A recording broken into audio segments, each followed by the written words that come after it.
Good morning, brothers and sisters. Welcome back for another week of worship. So as I was thinking back on just a couple weeks ago, I had a dream, but more like a daydream. A dream when I was older, and suddenly, in my older state, I was pulled back to the present time. And a question pops into my head. It asks, what would you do differently with your life if you were armed with this knowledge? That if somehow in the future you would just now be sent back. Maybe nothing would change. I think back and I do everything that seems to be the best for me at the time after all, even my mistakes. But what if I was sent back again or again, and I just, as many times as I wanted to? In the end, experiencing life maybe many times. But after that experience, would there be different choices that I would have rather made? Maybe choices that were uncomfortable. And it's with this kind of perspective that I had before that I dove into this passage. I'm not saying that maybe it was the right question, or the right conclusions I had drawn to, but when we are done looking at this, maybe we'll revisit this question. And again, I just love Old Testament stories so much, and today we're looking at the very last segment of a story of the judge Samson. But first, some background. What is a judge, and where are we in the biblical timeline? So, after the conquest of the Promised Land by Joshua, and after his death, the land was divided between the different tribes of Israel to both settle and complete the unfinished conquest of the land. There was no kings at this time, and the author pointed out a very cyclical pattern of the behavior of the Israelites in this period. The Israelites began to do evil in the eyes of God and serve pagan gods. And so God would allow them to suffer some defeats and be subjugated by their neighbors. And so when they cried out to God, then God would raise a deliverer in the form of a judge who will save them.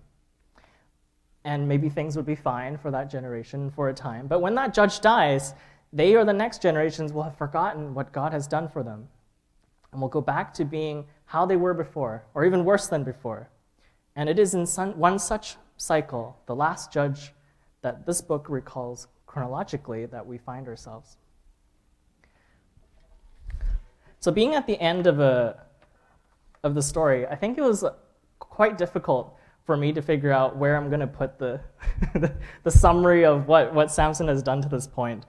And instead of just having a dramatic entry in the middle, I think it would just be better if I just a very short summary in the beginning, and then I'll jump back to it when we need to. So some special points about our hero today. He was born to a barren mother. An angel of the Lord appeared to her to announce that she will have a son. And not only that, he will be a judge that will begin to save Israel from the Philistines. And not only that, this son of hers will be subjected to a permanent version of the Nazirite vow, that he will be consecrated to God his whole life, and he couldn't drink wine, he couldn't cut his hair, and he couldn't eat anything unclean. The next chapter skips ahead to his childhood when he was visiting a Philistine town, and he saw a girl that he liked, and despite his parents disapproving, he insisted that they get married. And on his way, he came across a lion that attacked him, but the Spirit of the Lord came upon him, and he tore this lion to pieces. And a couple of days later, when he came back the same way, he saw that some bees were in this carcass, and being himself, he decided that, hey, there's honey there, why waste it? And he just took some and gave some back to his parents too. But he didn't tell them where he got it or what happened to the lion. At his wedding, he gambled with his groomsmen with a riddle that was maybe a trick. And he got tricked himself. He lost. He went and killed 30 people to take their clothes to go pay up for his bet. And then he went home. And then later, in the next chapter, he tied some torches to some foxes and set them loose to burn down some farms and orchards to get revenge for his wife father not respecting his wishes and marrying her off to another man. And then the Philistines retaliated by killing his wife and his father-in-law, and then he in turn killed them and then went into hiding. We're almost done. He has quite a few feats in his sleeve here. But then he got captured by his own countrymen. He was tied up by them, and he was sent off to the Philistines for being a troublemaker. But then he was able to break the ropes and killed 1,000 of them with donkey jawbone. And for a very last feat that he has accomplished, he's going to get ambushed by a city gate in the morning, but at the nighttime, he just took the whole gate and he just carried it off to the top of a hill. And it was in this chapter that he fell in love with a Philistine woman, but she sold him out and got him to spill the secret of his strength. And he got his hair cut, and he lost his strength, and he got captured. And this is where we are in the story. After all of these things that he's done, maybe in the name of revenge, he got captured by the Philistines. He got blinded by them, and now he was being paraded in front of them, in front of their temple, in front of their pagan gods, to humiliate him, to humiliate his God. And here we have in verse 28. What does Samson say after maybe reflecting on all these things? He says, "O Lord God, please remember me and please strengthen me only this once, O God." And so up to this point, it seems that, maybe there's a big turnaround, right? It's like, okay, he's calling out to God. That's good, that's good. And then he says, "Please remember me." I'm like, okay, yeah, that's a good start. But then you read the rest of the verse, and it says, "That I may be avenged on the Philistines for my 2 eyes." And at this point, you're like, oh no, he hasn't learned anything at all. He's still himself all this time. And so I read this story, and it's just so sad. It's such a tragic story. At first, when I read the story, I was struggling so hard to think of, what am I supposed to get out of this story? Was it that we shouldn't have foreign wives? Well, that's not really the case, because the book right after is Ruth. But what I think here is that there's 2 big misunderstandings that Samson had in his life. And I think that he never figured these 2 out. One of them, there's 3 things in total, actually, that he should have learned by this point. And there's one of them that he did learn, and we'll save that for last. But the first 2 he didn't really understand. The first is that if you think about what he's done, he was a judge, and after a great achievement of slaying 1,000 Philistines, it says in the Bible that he was a judge for 20 years. But it also says that in verse 30, when we get there, that his achievement on the day of his death was greater, that he's killed more Philistines than his entire life up to that point. But you think about this, and you're like, okay, he has one incident where he kills 1,000 men, and then you're saying that he hasn't really done, well, this is one day, and he hasn't really done much for the other 20 years of his life. I think one of the problems is that Samson actually does care about fighting God's enemies. Don't get me wrong, he's not just randomly going out and just going on revenge sprees all the time. In fact, if you look at his original reason for getting married to a Philistine woman is that, I'm going to spy on the Philistines for you, God. I'm going to do all these great things. He knows what his purpose is. I think he does. But he gets blinded by so many things. And the first thing that I noticed when I was looking through his passage is that Samson prays to God exactly twice. And one of the times I just read to you, the other time was after when he slayed those Philistines. He prayed to God and he asked for strength. He said he was very thirsty and he needed something to drink. So what I've noticed is that both times he was actually praying to God, he was asking for personal strength for himself. If you notice that he never actually asks anyone for help. He is always relying on himself, and that's his first weakness. Is that some tradition have it that in his time as a judge, he was more of a vigilante. He's never asked any Israelite to do anything for him. And I think that's his weakness here, is that he never had anyone to help him. Let me give you an example. So have you ever had a friend that always tries to tell you to not do certain things? So like you sometimes, you have a group of friends and you have someone that just has the craziest ideas. And you'll be like, hey man, we should do this, it'll be totally cool. And then you have one person in the group that would just be like, no man, I don't think that's a good idea. But you imagine if you never had that friend, if you were the crazy one in your group and you were always alone, what would happen to you? Chances are you probably do some of those crazy things that you were talking about. And so the first thing I would say about Samson here is that he actually just really needed a friend. He really needed someone that could talk him out of stuff. And he never had that. If you read his story, he was always alone.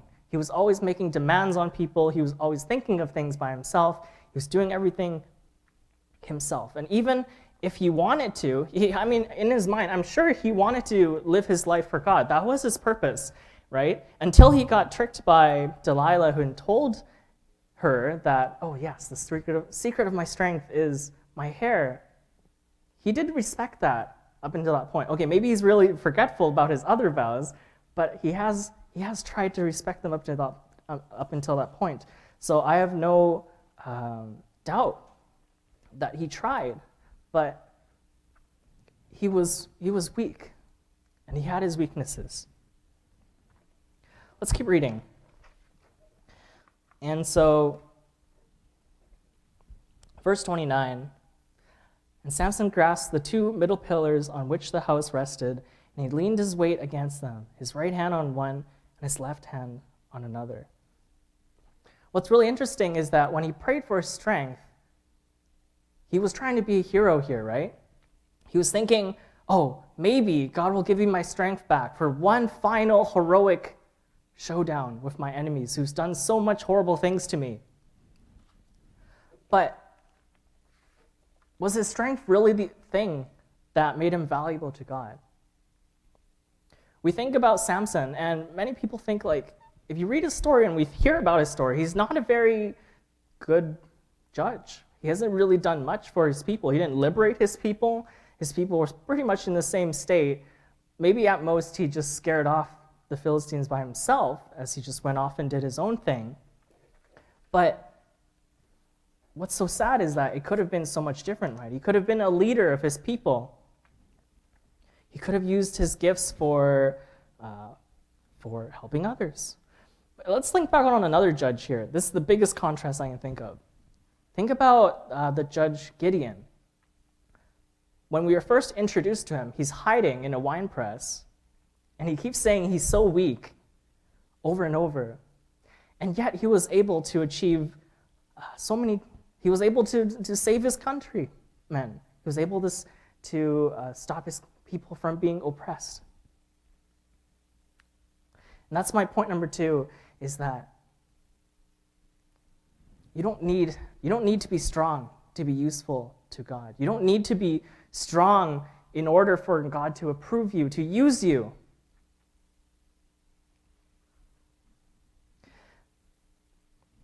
But I think maybe Samson didn't understand this. And what's really interesting about his strength is that let's think back on chapter 16. Let's go to chapter 16. I don't have it on the slides, unfortunately, but I'll just read it to you.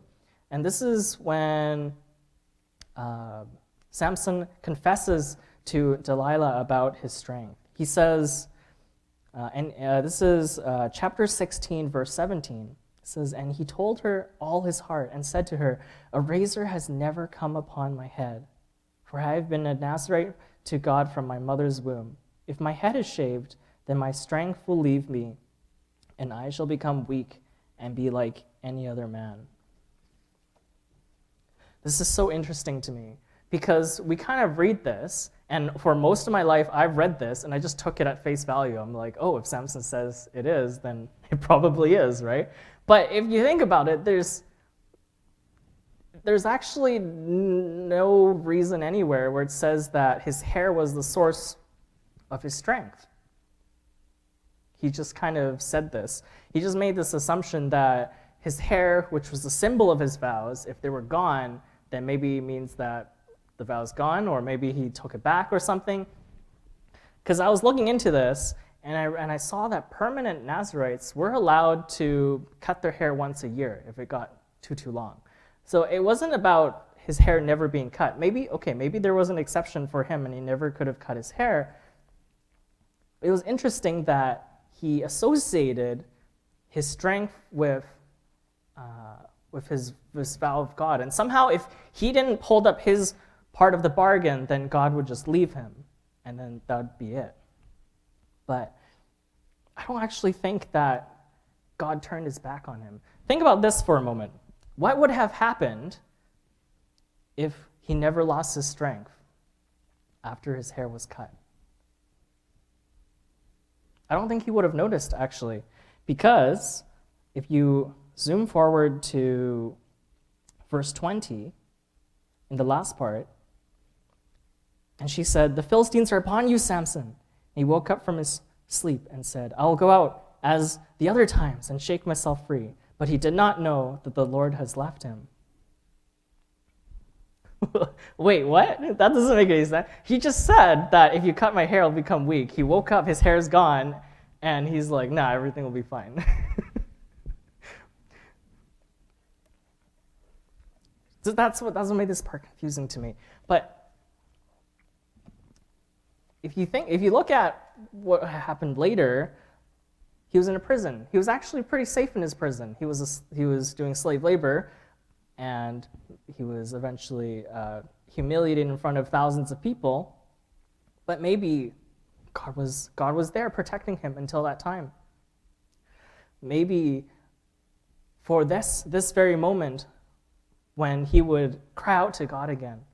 Remember, I talked about this last time too, but I think that whenever it feels like God is away, or we feel like that God is punishing us for some reason, he never does that out of isolation, just to show you that he's bigger than you and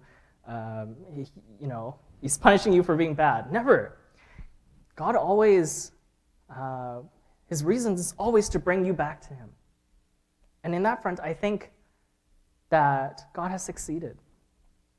If God had just left Samson to doing his own thing and staying strong forever, he would have never turned back to God.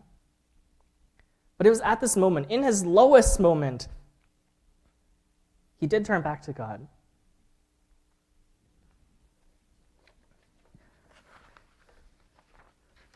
Which is ironic, right? In his strength, in his prime, he never cared what God had to say. He just did his own thing. He lusted after women. He got his revenge when people annoyed him. And now here he was, unable to see and weak.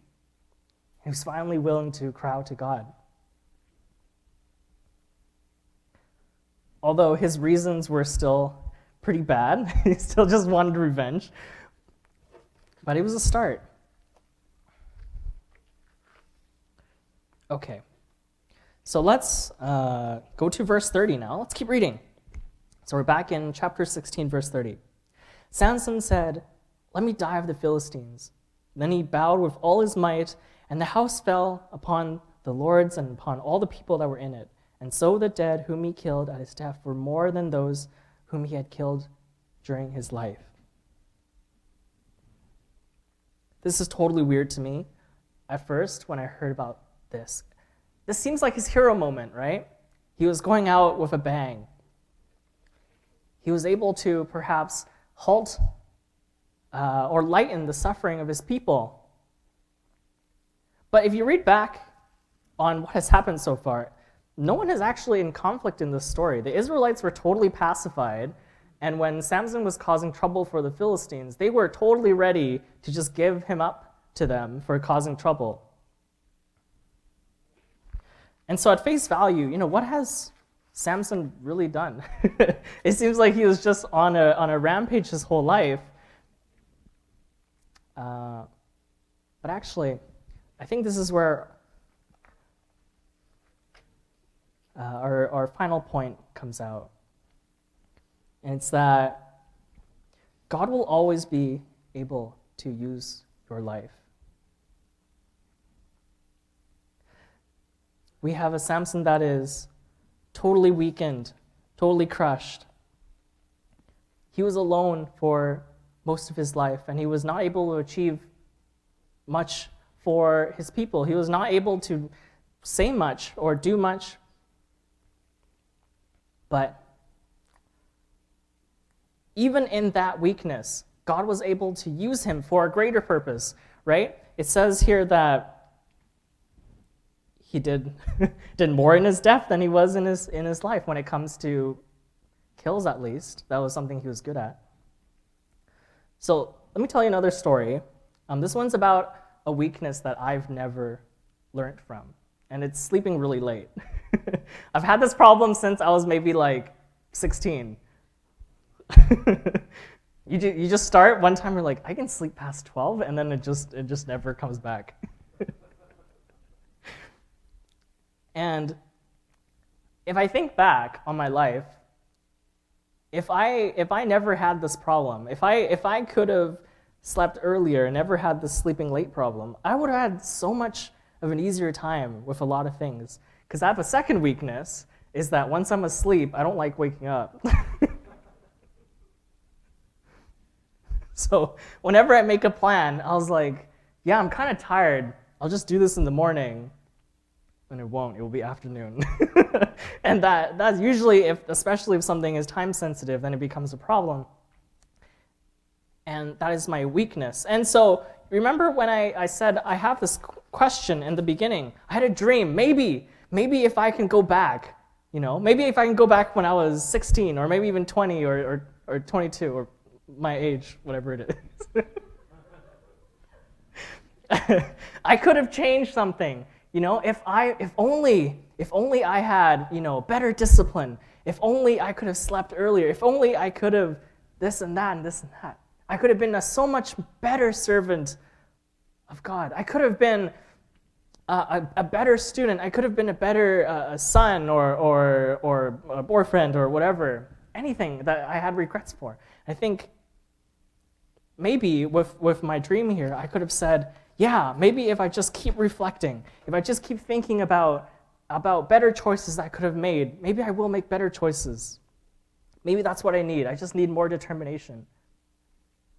But actually, I don't think that's what I went into this thinking, but I'm starting to think that maybe that's not the case. Because Samson didn't pray to God and said, "Oh God, I wish I can go back. I made so many mistakes." He was actually just trying to make the best of that moment. And what did God say? God didn't say, "Oh no, you should have done better." Gave you tons of chances. Good luck. God actually used him. This person that maybe none of us would have wanted to be friends with. This person that maybe actually never had any friends.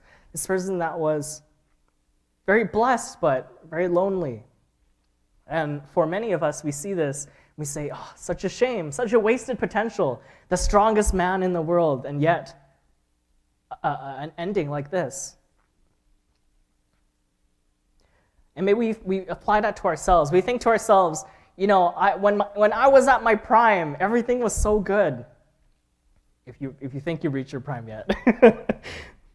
You think, maybe, I should hate myself. Maybe I should blame myself for all of the things that I did. And yeah, sure, we made those choices and they're not good. But does that mean that God is not going to use you? No, he's going to use you. He's going to use you now as you are right now. Through all of the choices that you've made, through all of the perhaps ups and downs that you've had. We probably, hopefully, if you're listening to this, you're not at this point, or this is the same point as Samson's at. We haven't made that many mistakes in our life, perhaps. But I think we can be comforted by knowing that God does not want you to keep thinking about what things could have been. Because He accepts you as you are. He wants to use you as you are. So why can't we accept ourselves for who we are? We've done these things. Maybe they're not so good. We could have done these things. Yes, they could have been better. But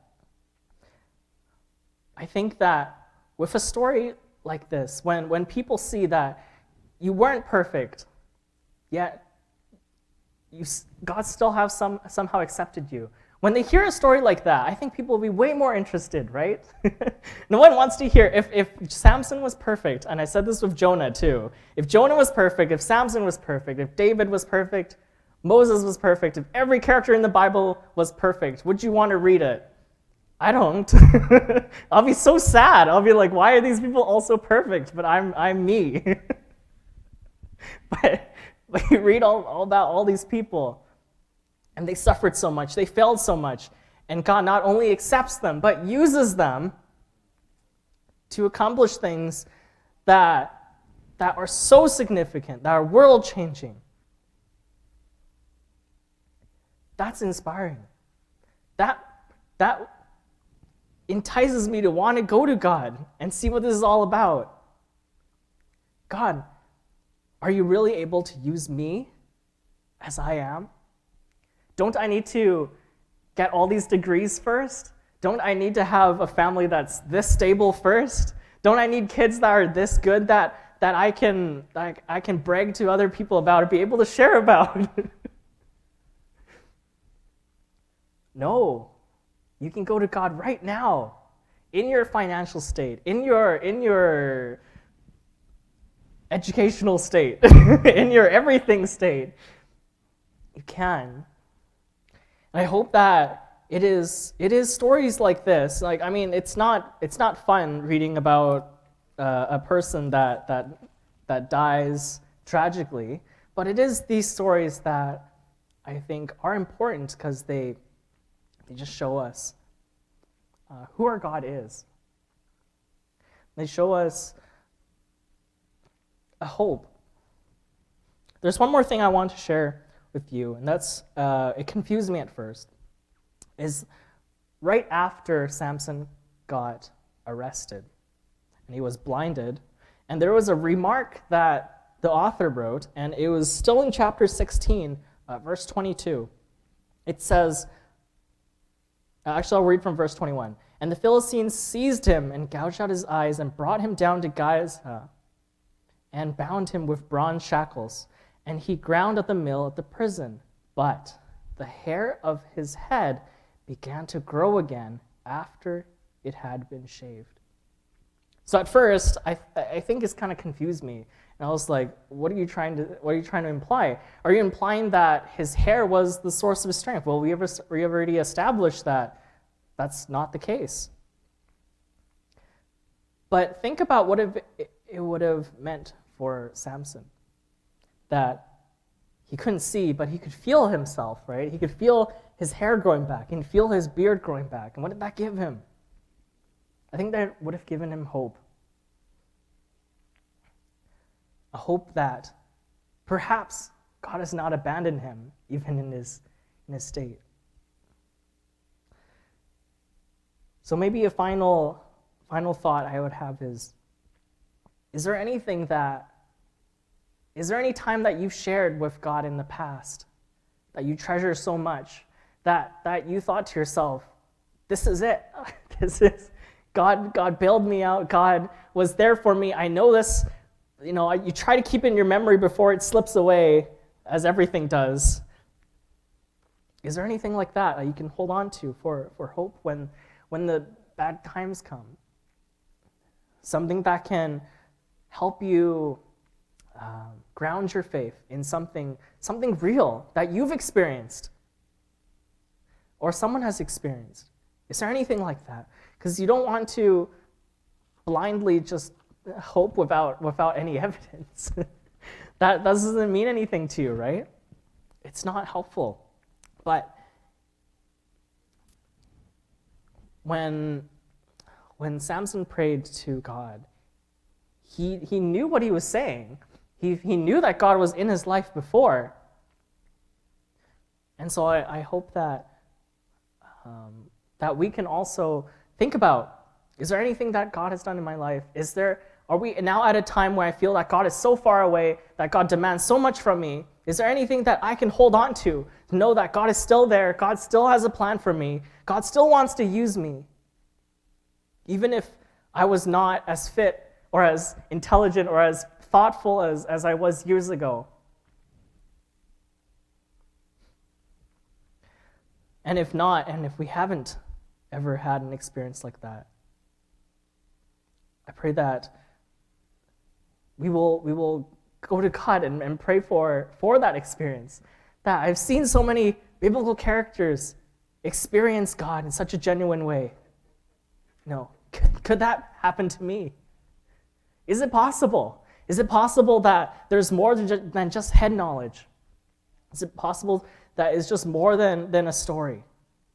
So I challenge that for you today. Let's pray. Father God, we just thank you for first time that we have together, that we can share these and read these stories of people who lived and suffered and maybe not had the most perfect lives, Lord. That we are reading them not to just feel better about ourselves, but to see that their lives were not in vain because of their suffering, Lord. That maybe the story of Samson would have blessed countless people, even through his suffering, because of his story. That perhaps us too, in our suffering, in our hunger, in our brokenness, that we can have the faith too that our story maybe it is so impactful for someone one day. But not only that you still have a plan for us, Lord, no matter where you'll take us. Lord, so I pray that we'll hold on to the things that made you seem so real to us, the times when you were real to us, Lord. And I pray for the people that have not experienced this yet, Lord, that they'll take a chance and come to you, Lord, and see what you're all about. Thank you. In Jesus' name I pray. Amen.